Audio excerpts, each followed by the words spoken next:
And thank you also for the invitation, all the organizers for the invitation to speak in this introductory workshop.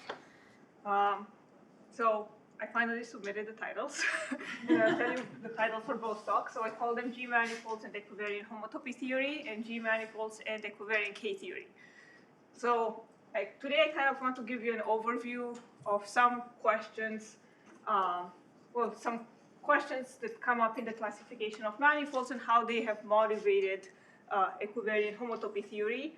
And actually, by the end of today, I will talk a little bit about K-theory, and then I'm going to save one of the main stories that involves equivariant algebraic K-theory for the second talk. Okay, so let me start with, right, so very classically, right, a question that you can ask is if you're given a finite CW complex, okay, so first non-equivariantly, you can ask, is it homotopic to a compact manifold?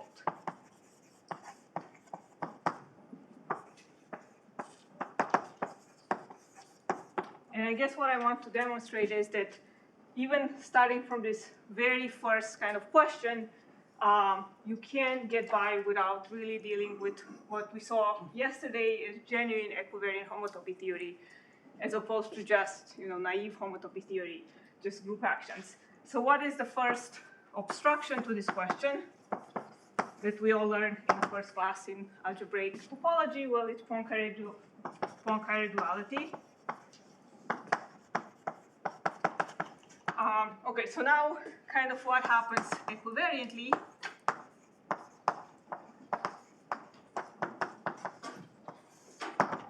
Okay, so now suppose, so first of all, right, if we want to ask the question equivariantly, given a finite GCW complex, so we saw in Clover's talk yesterday, and thank you, Clover, again, for the great introduction.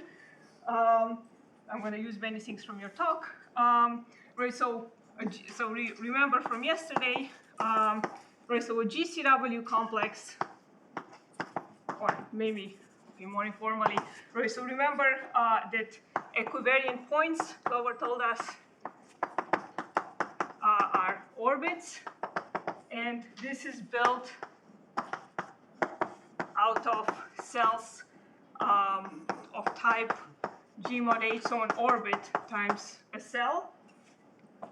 Okay, so now if you think about different versions of equivariant cohomology and homology, right, so for example, if you were to think about Borel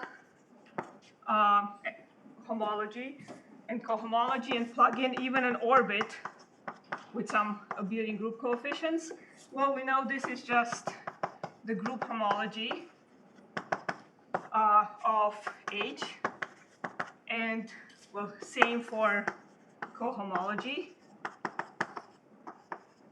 Sorry, Borel. Okay, so this is obviously a sad situation. So clearly, Poincaré duality doesn't even hold for orbits. Okay, so there's other issues there, right? So Borel homology is really very naive. It's invariant with respect to coarse equivalences. And it also doesn't satisfy, we see from this, a dimension axiom with respect to equivariant points, which are now our orbits. So the second thing that Clover also told us about was, so let's look first at Z-graded Verdon cohomology.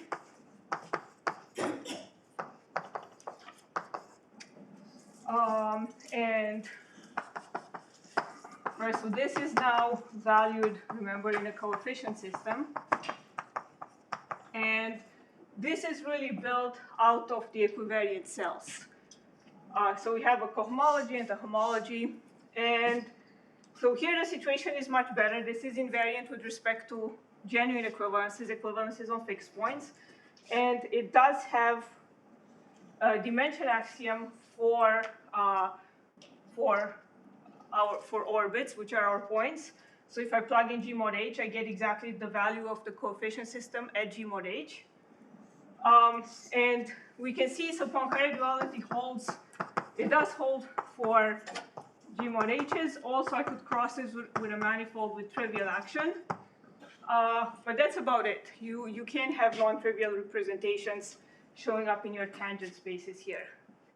So let's do a little exercise. So remember how Poincaré duality is proved, right? So what we'd expect. So it comes down to a pairing between cells and dual cells. So let's see what would happen equivariantly if we try to make a pairing between cells and dual cells. Okay, so let me pick a beautiful G-manifold, a sphere with a rotation action.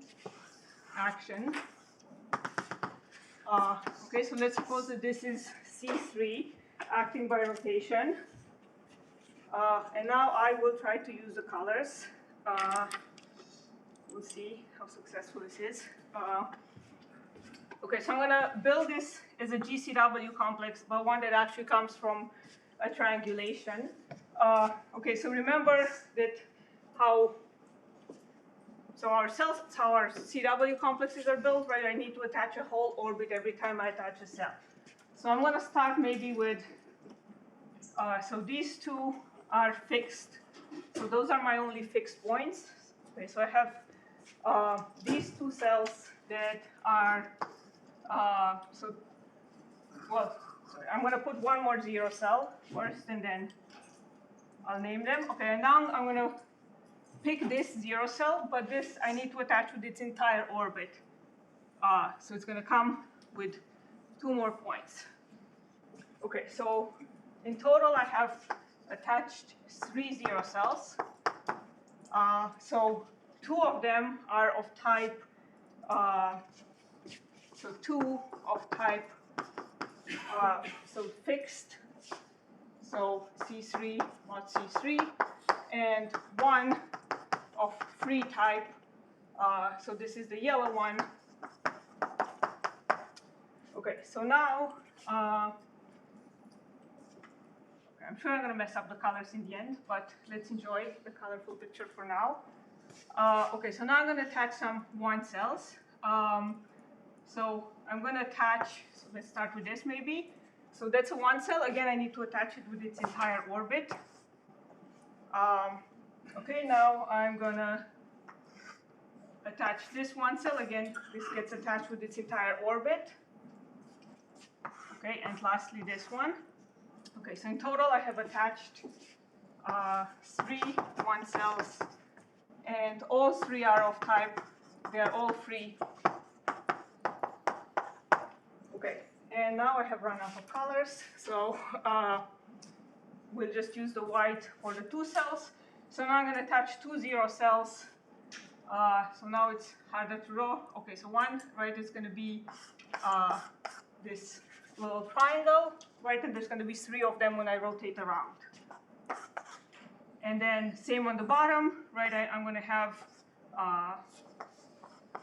okay, I didn't draw this the best, but okay, does everyone see what's going on? Okay, so I'm going to have 2 cells, right, and both of these are also of free type. Okay, so now, I think we can squeeze this here. So let's see what would happen if I try to look at the dual cells. Okay, so so let's start maybe with these 2 cells and turn them into dual cells. So if I take the 2 cells and I take their duals, right, so these were these like little triangles here. And there were 3 of them on the top and 3 on the bottom. So I'm going to get, so let me help myself with, okay, so we're going to have 3 zero cells and 3 more on the bottom. Okay, so these are here the dual cells. Okay, so we have 3 zero cells that are free, so they are of type C3 mod E. Okay, so now let's see if I can respect the colors. Okay, so the one cells, the duals of one cells are going to be one cells. Sorry, did you have a question? 2 zeros. Oh, 2 0 cells. Thank you. Okay, I have not gotten much sleep because I'm a little jet lagged, so please correct me. I will probably make many more mistakes. All right, so the green here, right? So these are going to be these one cells. Okay, the blue, right? So the blue, these ones. So it's going to be this orbit of cells, and okay, the purple, this orbit of cells. Okay, so far everything is going greatly, right? So 3 1 cells, all of type C3, so all free. Okay, so now let's look at these yellow things. So now these 0 cells are going to turn into 2 cells. So it's going to be this little thing up front here, and then when I rotate it around, right, I'm going to get 3 of them. So these are the 2 cells. Okay, so this yellow thing, right, is a 2 cell of type C3 mod E. Okay, so now is where things, let me get rid of all the colors I don't need anymore. Okay, so now is where things get interesting. So what happens? So I'm left with these two cells that I need to attach on the top and on the bottom. So what you can notice is so far, all the cells were of type an orbit times a non-equivariant cell. But now this top cell, I just cannot say that this is D2 times an orbit, right? It's just not. So this is now really, it has an action on it. It's not just a cell being permuted around. Right, so same on the bottom. So this red and brown, so these 2 cells, right, they are not of the same type. So these are really 2 cells of type dV, where, so the representation disk, where V is the rotation representation. So it's really a representation disk, right? The action is on the disk. It's not just the disk being permuted around. Okay, so we can't really create a pairing with cells of the form G mod H times dn. Okay, so we see the representations are just naturally coming in. Okay, any questions about the picture? Lower. Oh, switch the boards, yes. It's an easy question.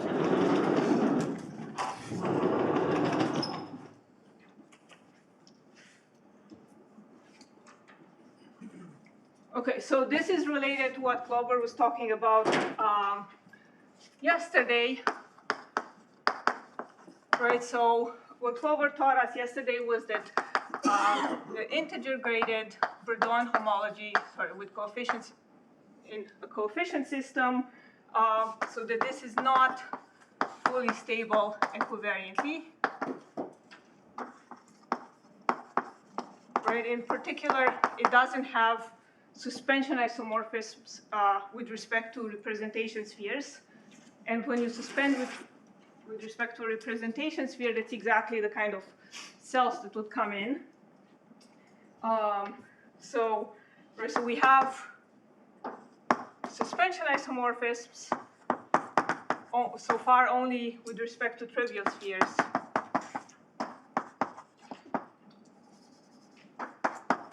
Okay, but not with respect to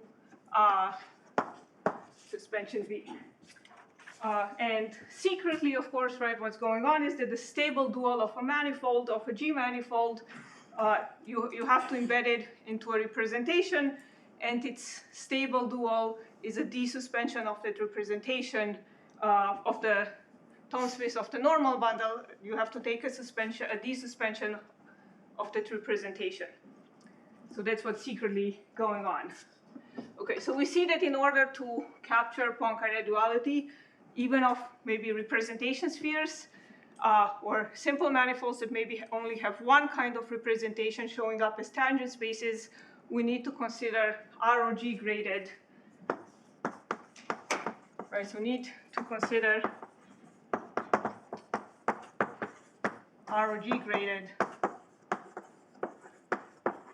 Redon homology and cohomology. So this is what Clover introduced yesterday, and this is represented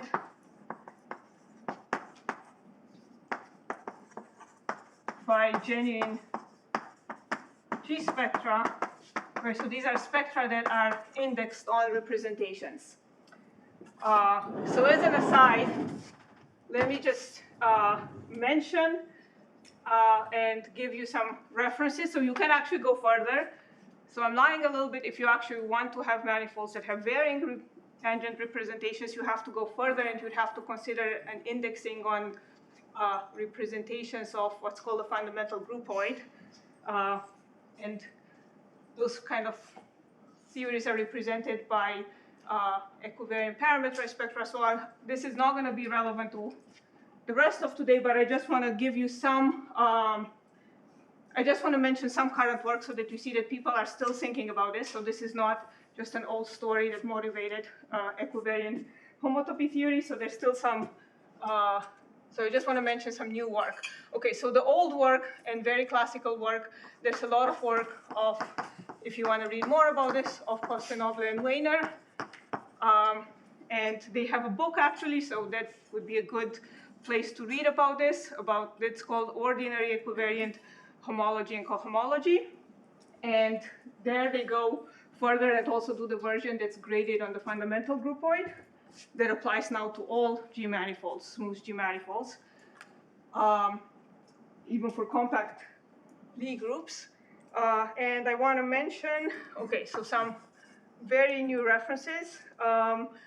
Their stuff is very hard to parse. Every time I've tried to read their stuff, it's a lot of suffering. And they've done, and it's frustrating because they have a ton, like lots and lots of amazing papers, all of this body of work, you know, dealing with G-manifolds, also G-surgery, and, you know, kind of the next step about equivariant spherical fibrations. So lots of stuff, but it is very hard to parse. So I was very excited that, and Clover, this goes to you. So Clover and Agnes, with their WIT team, I'll write the names in a second, wrote a beautiful guide to parametrized cohomology, actually doing some computations with this even more complicated grading on representations of the fundamental groupoid. So this is very new on the archive. So Baudry, and this is funny, this Louis May is not the old Louis May. May is Clover.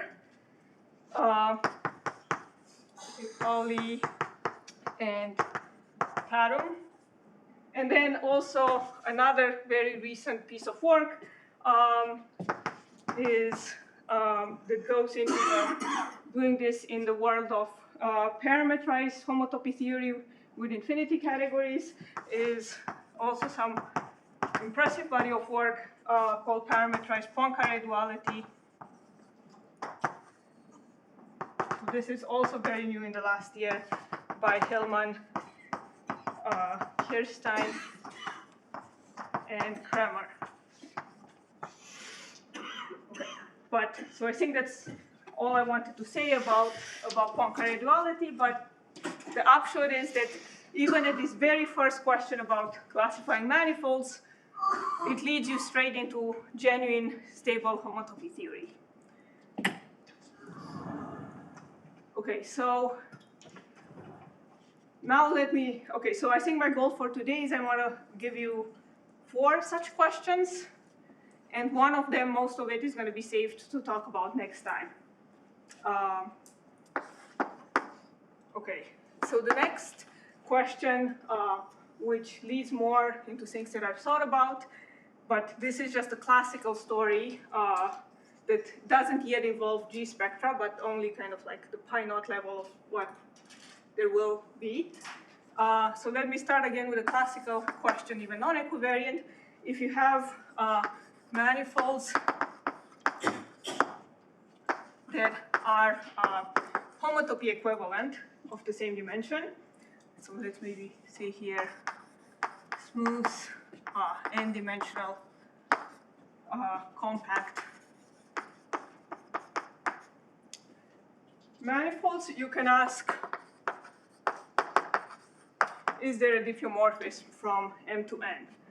And the strategy for answering such a question is to first construct an H-cobordism. So let's maybe call it W between M and N. Right, so this would be an N plus 1 dimensional compact manifold that has the property that its boundary is M disjoint union N. So that makes it a cobordism, and the inclusions of these boundary pieces are homotopy equivalences.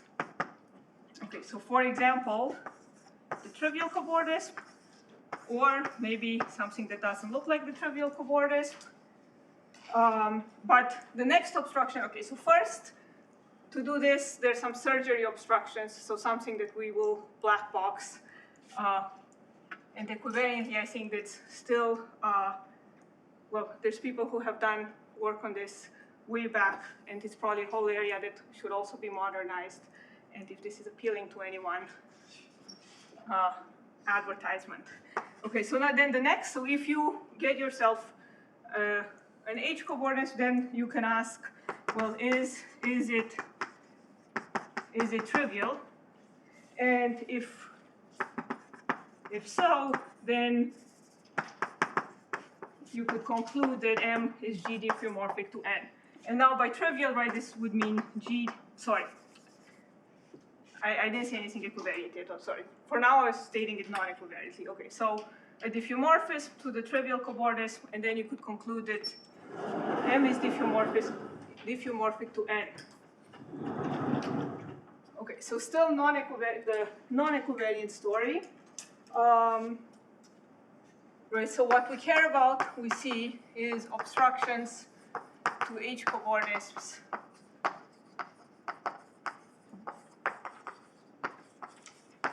being trivial.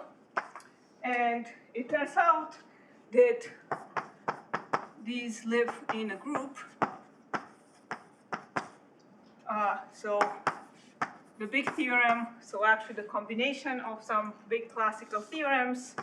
So the theorem of Smale, which was for the simply connected case, and the generalization of Barden, Maser, and Stallings to the case where M is not necessarily simply connected. So what it says is, and this is right, the classical H-cobordism theorem, also called the S-cobordism theorem, well, this generalization. So what it says is that if the dimension of M is at least 5, then isoclasses of H-cobordisms on M is in one-to-one correspondence with, so the Whitehead group of pi1 of M, which by definition, so I guess this is the first instance where K-theory comes up. So by definition, this is a quotient of K1 of the ring Z pi1M. So I need to quotient this by plus minus the elements in the group, pi1 of M.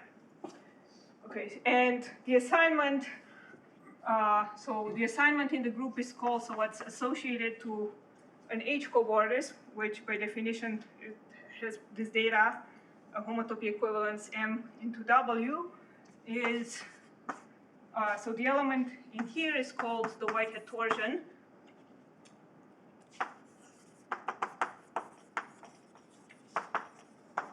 Right, and part of the statement is that this is equal to 0 if and only if W is a trivial H-cobordism. Okay, so So this is the non-equivariant story. Is this what I should use to erase, or this is a better thing, right?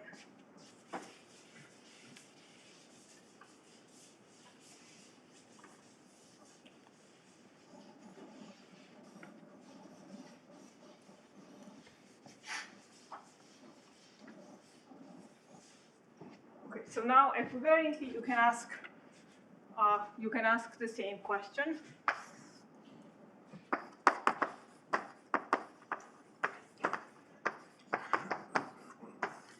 Right, so you could ask, right, given two G-manifolds, well, the story is the same.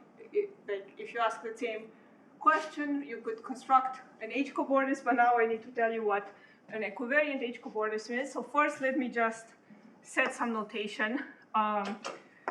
So, well, this we know stands for fixed points, but this other gadget is going to show up, which is the H stratum, which are the points in M that have stabilizer exactly H. So these are the H fixed points minus take away all the higher fixed points. So these are points in M whose stabilizer is exactly H. So in other words, it's the H fixed points. So I'll use this notation for the higher fixed points, so fixed points with respect to higher groups.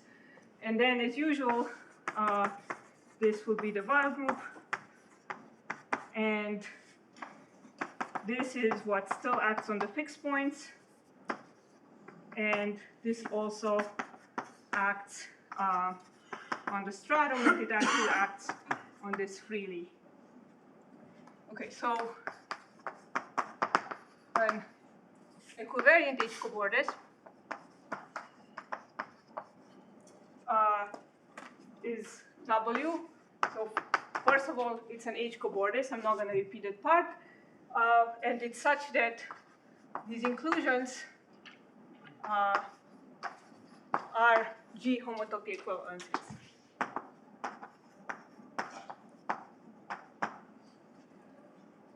Okay, so now we can ask the question, right? So what we can ask for a version of the H-cobordism theorem, or at least, partly. So we can ask for the obstruction to an H-cobordism being trivial, and there is an equivariant Whitehead group defined by Illman, and there's a geometric construction of equivariant origin. So all these gadgets have been generalized equivariantly. But the theorem goes as follows. So a theorem of Araki and Kawakubo, right, which you can think of, right, as an equivariant H-cobordism theorem. What it says is that given an equivariant H-cobordism, okay, so before we had that if we looked at the torsion, if this was 0 in the Whitehead group, okay, and now let me maybe just say that this is defined by Illman. So before, right, the theorem was that this is 0 if and only if your H-cobordism is trivial. So now we're going to again see representations come up. The theorem says that this is 0 if and only if there exists a big enough representation V such that if I cross everything with the representation disk, it becomes trivial.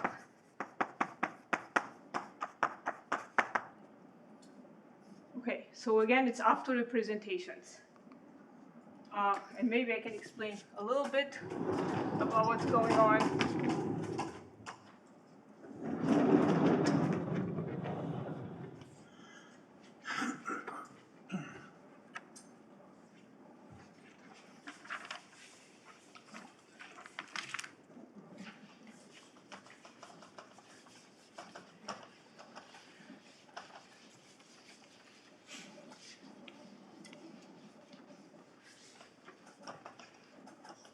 So what's going on in the background is there's a whole isovariant story.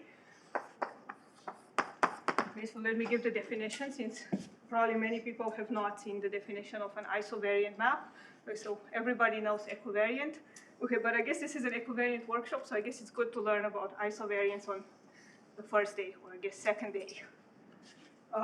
Because it's a strengthening of the definition, and the concept that comes up a lot when you deal with G-manifolds, but I'm sure there's other applications, in other areas when you deal with equivariant stuff. So what it says is, so an equivariant map of G spaces, so we say it's isovariant. So remember that equivariant means that if I look at the stabilizers, the stabilizer of x is included in the stabilizer of f of x. So isovariance just strengthening this condition to equality. So in other words, so an equivariant map, as we know, sends fixed points to fixed points. It preserves fixed points. H fixed points go to H fixed points. An isovariant map more strongly preserves strata. So H strata go to H strata.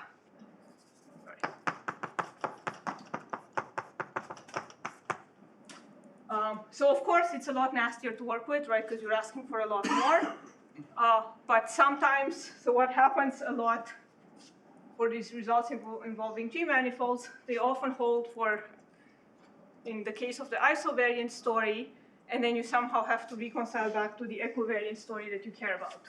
Okay, so here let me just give you a quick example, right? So for example, let's look at the disk with flip action across this line. So if I were to include a point somewhere on this line, of course, this would be an isovariant map. But now if I were to,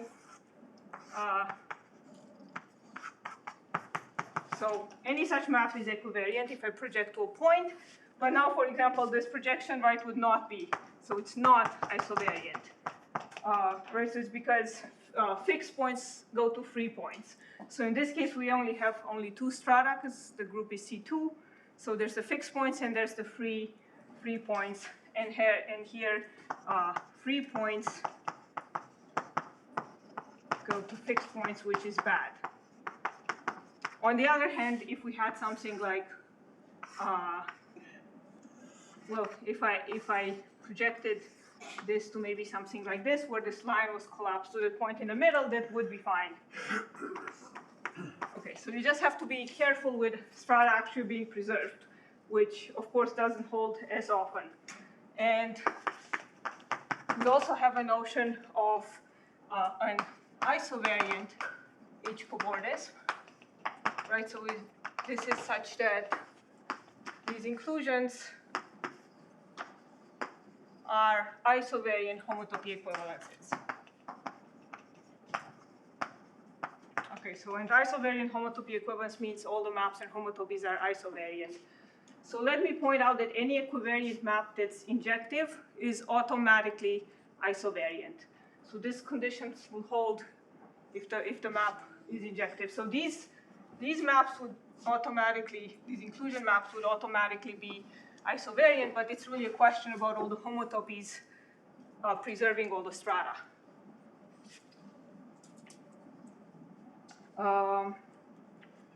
Okay, so now the theorem. Okay, so one theorem and that goes back to, okay, I'm actually not sure now who proved this theorem. Let me, maybe for now, I will put Luc, because everything, well, all of this stuff of good reference is Luc's book, and that's where I learned it all. But this is, well, maybe let's just put this as a reference. So I think it was probably Steinberger, and let's put this name down. So there's an isovariant, so if this is an isovariant H-cobordism, the claim is Okay, and then now we have some dimensions, conditions, so the dimensions of these guys are at least 5. The claim is that, so there's also an isovariant torsion.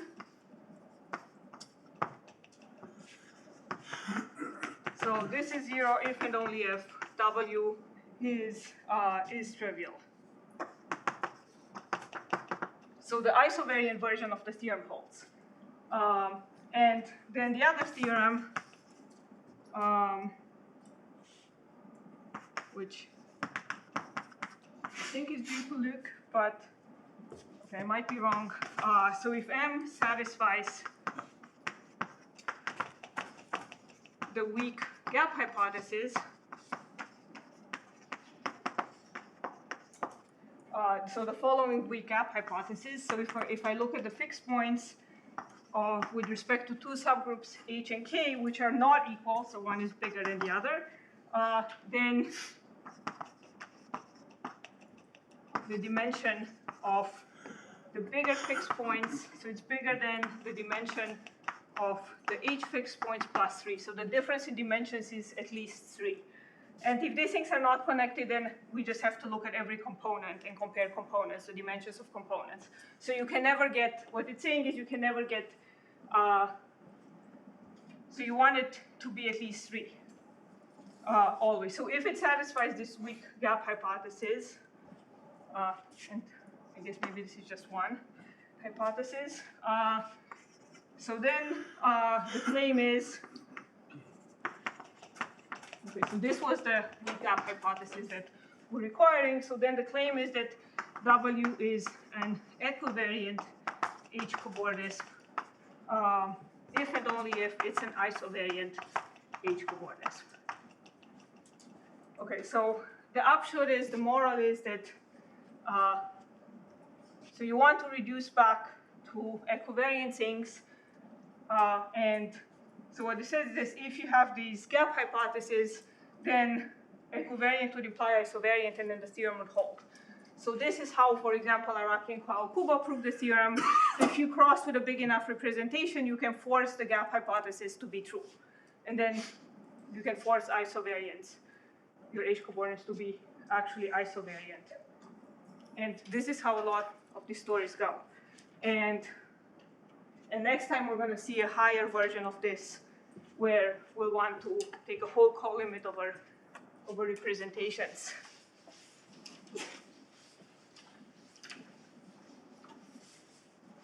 Okay, so now let me ask this as a different question, which maybe a priori seems unrelated to the previous question with H-cobordisms. So now suppose that we want to understand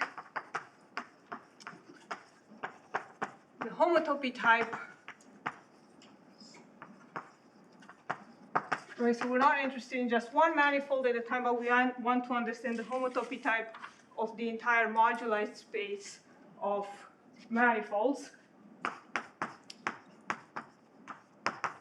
So B diff M. So we also want to classify the diffeomorphisms of M. And so the way the story goes here is that there exists a fiber sequence with B diff M in the middle. So this going to be of a bigger group, diff tilde of M. So these are called block diffeomorphisms.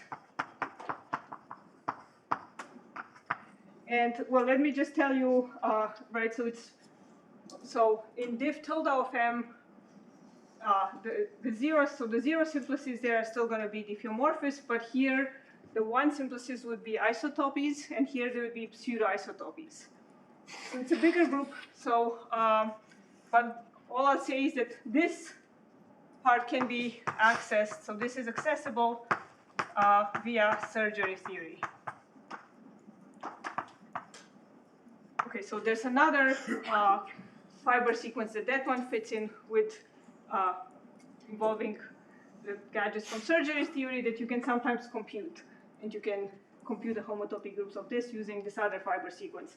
So that's the one that we're interested in. And then here the fiber is diff tilde m mod diff m. And it turns out that, and this is the thing that we'll be interested in, that this is computed in a range by the stable H-cobordism space. So this is a space whose pi naught is the group that we saw over there, the whitehead group. And, sorry, range. Okay, so this is a result of Weiss and Williams, also following work of Hatcher.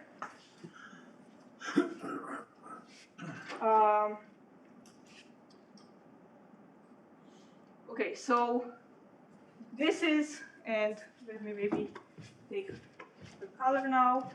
So this object is what we will talk about a lot next time. So this is the object that's connected to higher algebraic K-theory. Work of Waldhausen and John Rogness here, who wrote, the famous proof connecting this to algebraic K-theory. So next time we'll go more into this and the equivariant story there of how we can make an equivariant version of this and try to interpret it via equivariant K-theory. So what this is saying, right? So this story a priori seemed maybe not related to H-cobordism, but it is. So this space, right, is exactly the one that encodes obstructions to families of H-cobordisms. And this is the one that will access the entire homotopy type of the moduli space of manifolds. Okay, so I'm saving this for next time. And then in the remaining time today, I want to diverge from this and tell you about one other kind of classification question of manifolds that you can ask, and some recent work being done there, which is the scissors congruence question.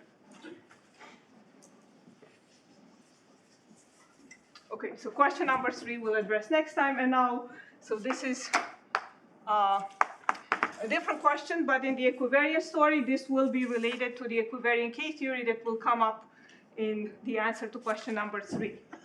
So, so another question that we can ask is, when are two manifolds, so still compact,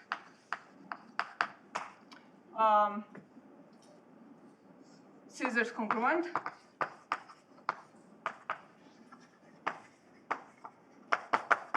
Okay, and what does this mean?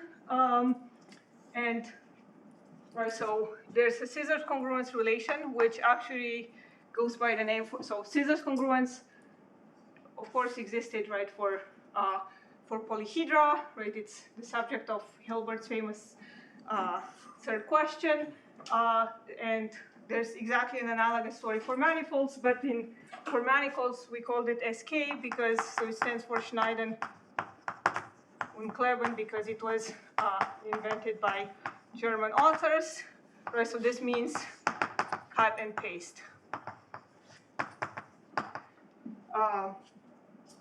And because I'm running out of time, instead of describing it in words, let me just describe it via one example, one picture. Right, so an example of this relation, and I can just say in words, right? So you start with a smooth manifold, you cut along a codimension 1 submanifold, and then you glue back together along a diffeomorphism of the boundary. So for example, I could start with a disunion of two tori and cut some little caps here.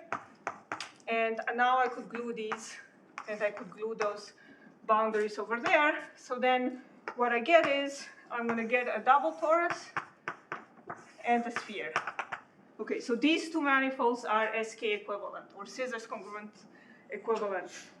And so there's a definition of So if I take the monoid of diffuse classes of compact n-dimensional manifolds with disjoint union, I can define a group SKN, sorry, just SKN, which is the Grothendieck deconstruction of this monoid and modeled by the SK relation. Okay, so this was defined in, so this whole theory was defined by Karas, Craig, Neumann, and Ossa in the 80s. So they completely computed these in this book that they wrote that goes under the name SK book. Well, that's not what it's actually called. So these are computed completely. And the upshot is, so let me maybe only talk about unoriented manifolds now, since those are the ones that we're going to talk about equivariantly. The only scissors congruent invariant, so they completely classify the scissors congruence invariants for manifolds. And for unoriented manifolds, the only scissors congruent invariant is the Euler characteristic. So let me, for a second, pause and remark that this is very much in contrast to the case of polyhedra, where it's a huge open question. So it took 60 years, even in 3 dimensions, right, since Hilbert posed his third question to classify the scissors congruence invariants for 3-dimensional polyhedra, which are area and then invariant. And then that was also shown in 4 dimensions, and beyond 4 dimensions, it's completely an open question. I guess it's a conjecture that those are the only two, then invariant or generalization of the then invariant and volume. But for manifolds, this is it. So and in the oriented case is also completely classified, and you also have signature. Okay, so that's done. But the way you can bring higher homotopy theory in and higher K theory, so this was a paper with our WIT group some years ago. What we showed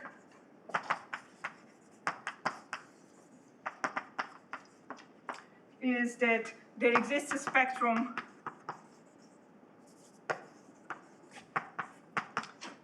so I'm going to tell you in a second what the square stands for. So it's a K-theory spectrum, but it's not the usual K-theory. It's what's called squares K-theory, whose K0 is SKN, a version for manifolds with boundary.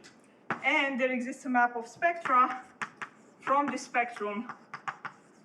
So again, manifolds with boundary of some fixed dimension n that maps to K of Z, that on pi naught,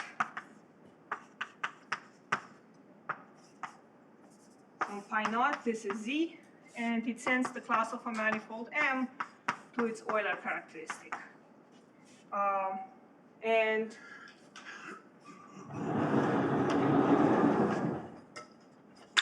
Okay, but now what this means is that there's all these higher, so there's these higher lifts of the Euler characteristic.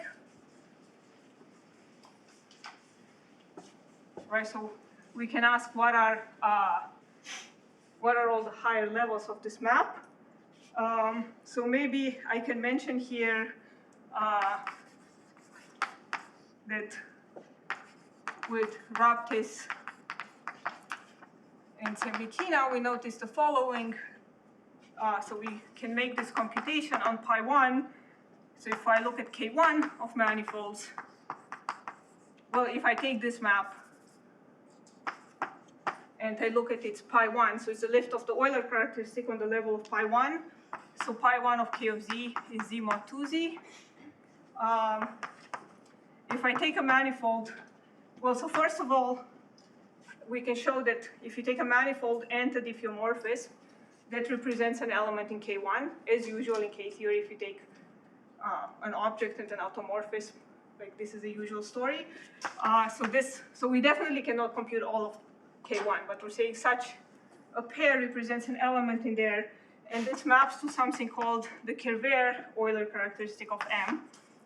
And what's interesting about this is what's called an SKK invariant. So SKK invariants keep track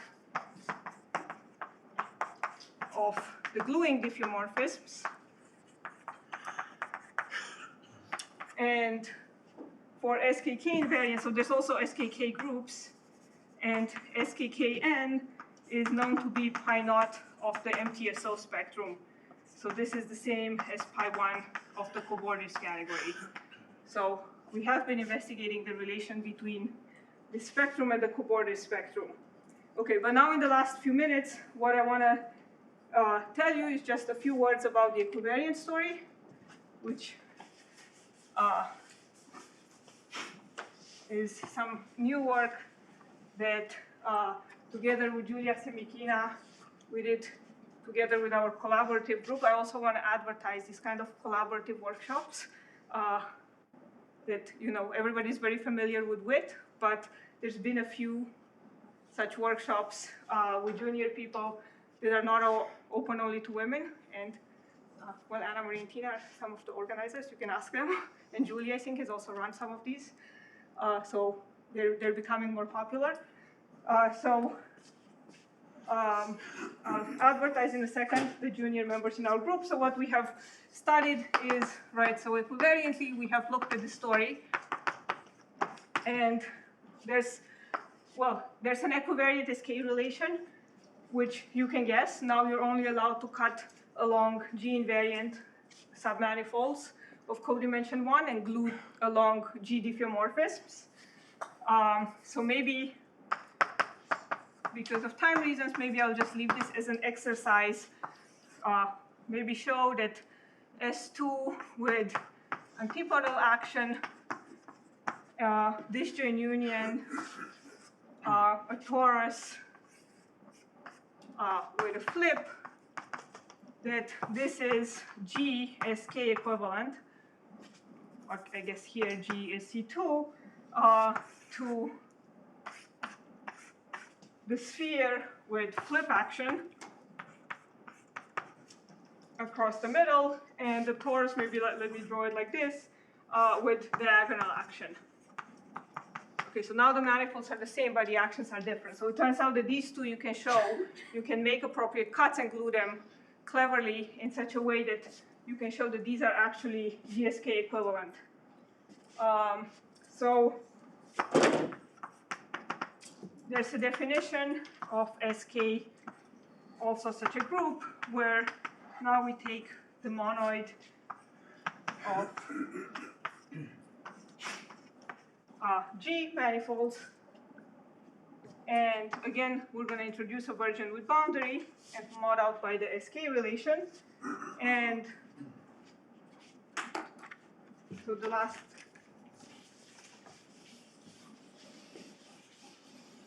what we can show about this is, so in the equivariant case, the situation is a lot more subtle, and GSK invariants are not completely classified. But again, the equivariant Euler characteristic, so for any GCW complex,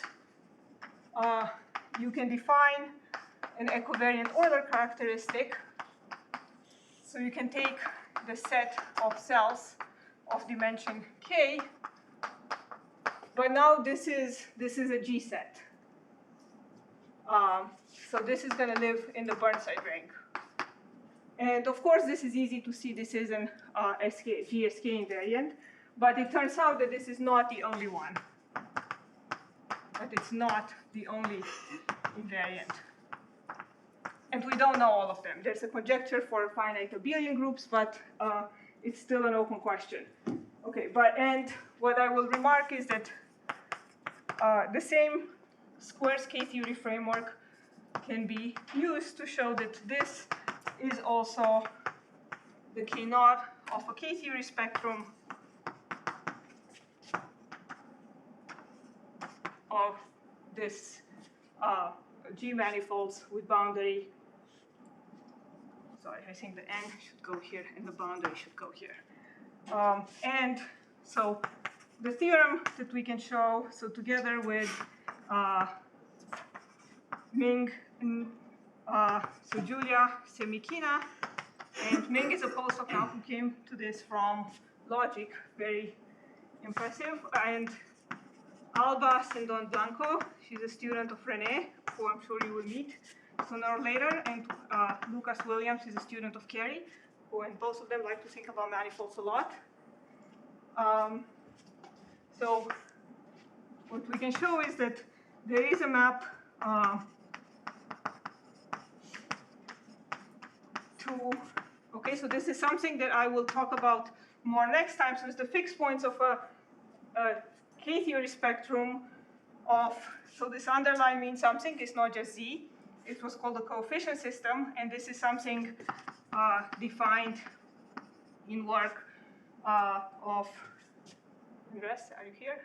No. Okay. So my student, Maxine Kaje, Andres Mejia, and, Chan. Okay, Anna Marie's student, David Chan, and Andres Mejia, who is around, maybe not right now. So you can ask him more about it, and I will talk more about this next time. But the point is that on pi naught, it recovers this equivariant Euler characteristic. And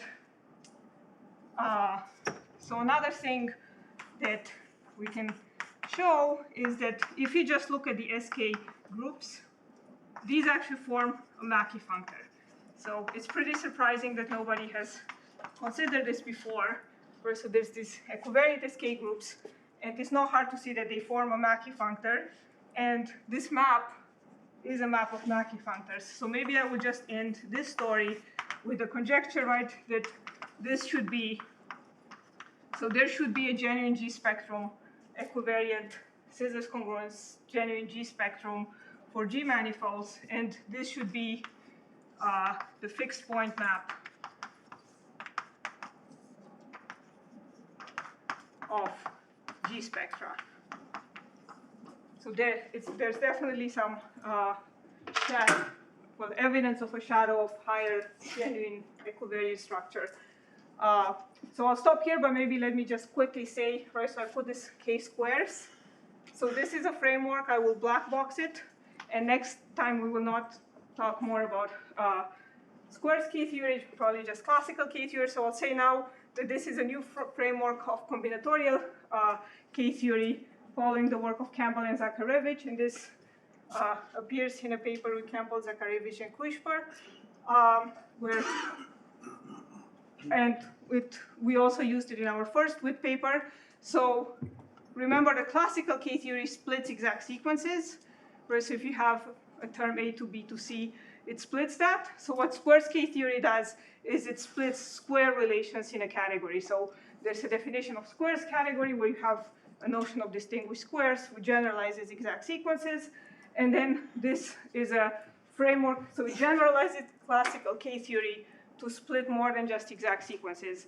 And this is exactly the framework that's needed to construct K-theory spectra from in these manifold scenarios that encode scissors congruence relations.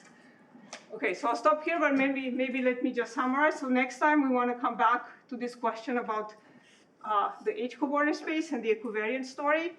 And this will be related to equivariant A-theory. And I will tie it back to this because in order to show this, this actually goes through equivariant A-theory. So that is actually used also in this construction. So I'll try to mention that and tie it back together at the end of next time.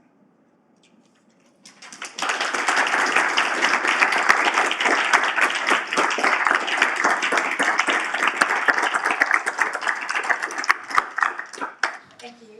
Any questions? Yeah? So going back to question 2, which is meant as a homotopy equivalence lift to a diffeomorphism manifold. Does the geometry of the manifold help? So for instance, is there an equivariant version of Moscow rigidity? Good question. I don't know. Yes. So I kind of like black box, right? There's these surgery obstructions that go there, and there's some equivariance. There's definitely some equivariant work there from back in the day, but actually I'm not sure about equivariant most of rigidity. But it would be interesting to look into it and see.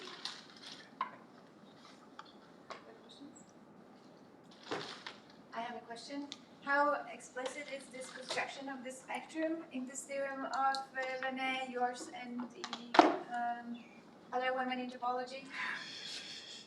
What do you mean, how explicit? So I mean, do you know that there exists a spectrum, or do you actually have a construction for it that you could possibly mimic in this equivariant bit that you were just talking about? Yes, we can talk about it. Well, I was going to say next time more about like this conjecture, right, and how so I think the equivariant story here would be to make a spectral Mackey functor, and that's also how we build A-theory, and I guess this will be talked about more. Right, so what we did for A-theory and so on was like Mackey functors of Waldhausen categories and turn them into spectral Mackey functors. So here I think what you'd have to do is make a Mackey functor of squares categories. But there's some hard obstructions there to pass to K-theory, for example, like showing that K-theory is squares K-theory is multiplicative and things like that that are well known, for the usual kinds of K-theory. But yeah, great.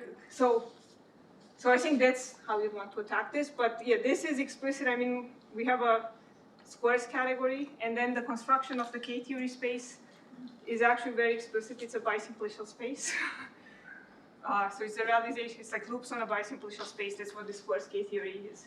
I can even tell you what it is. So you have squares in your category, and you just do like a grid of like p comma q's of your squares. And that's your bisimplicial space, and that's it. The claim is that that breaks the square relations. It's actually not. And usual K-theory is actually, so Thomason's construction of the alternative to the S-dot construction was exactly a squares construction like this. And it is claimed in Waldhausen's paper. The argument why that those are the same. Thank you. More questions? If not, then let's thank Mona again.